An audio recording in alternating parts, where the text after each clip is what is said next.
你们好, bienvenue à tous, 欢迎. Aujourd'hui, je vais vous expliquer un nouveau caractère en rapport avec la leçon sur l'heure. La dernière fois, dans une autre vidéo, nous avons vu dien pour l'heure. Et là, nous voyons le mot fun qui veut dire minute. Bien sûr, il a d'autres sens aussi. Je vais vous en donner quelques explications aujourd'hui. Alors, tout d'abord, si on dit i fun, cela veut dire une minute. Si ensuite on veut donner le sens de partager, diviser, séparer, vous aurez tout le temps en premier caractère sur un mot chinois de 2 caractères, le mot fun. Je vous donne par exemple l'exemple partager. Le verbe partager. Fen xiang.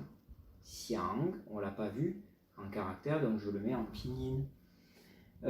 Ensuite, vous aurez feng hai par exemple pour le verbe séparer. En tout cas, ça a le sens de diviser, séparer, partager.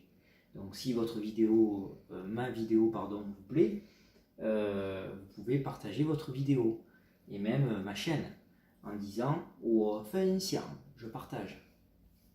Ensuite, troisième signification, il faut savoir que c'est les centimes de yuan. C'est 1 centième de yuan. En gros, c'est 0,01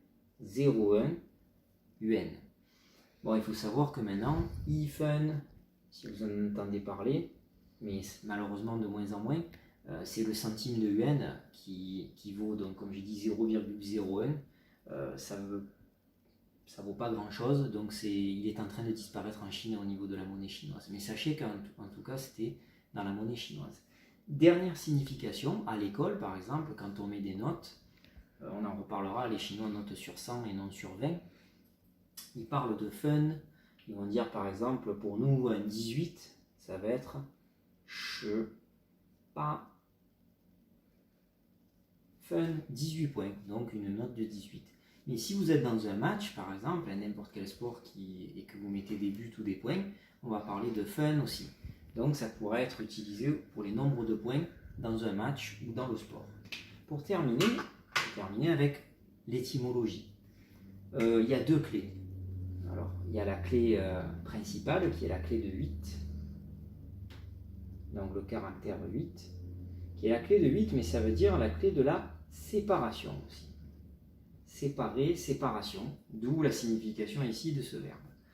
Et deuxième chose, il y a une deuxième clé qui va donner une signification aussi à ce caractère, c'est la clé du couteau, de l'élément tranchant. Si je représente un dessin, vraiment c'est le dessin du manche ici, avec un véritable hachoir de cuisine, parce que les Chinois découpent tout en petits morceaux, donc ils divisent, ils partagent, ils divisent les petits morceaux pour qu'après ça cuise dans le wok, et que ça cuise plus rapidement et qu'on utilise des baguettes pour manger, d'où pas de fourchette et de couteau. Donc en fait, ils utilisent beaucoup le hachoir.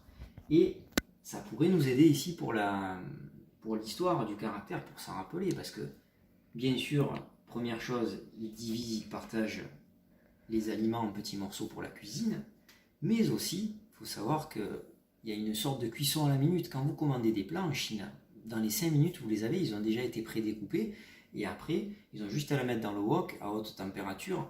Donc en fait, rapidement, on peut obtenir les plats que l'on désire, que l'on commande au restaurant, contrairement aux plats français où il faut attendre 20-25 minutes, voire plus. Donc c'est la cuisson un peu à la minute. Voilà mon explication pour l'étymologie de ce caractère. J'espère que vous l'avez bien compris, que vous allez bien le mémoriser. N'hésitez pas à liker et à vous abonner et à 分享, à partager. 谢谢，再见。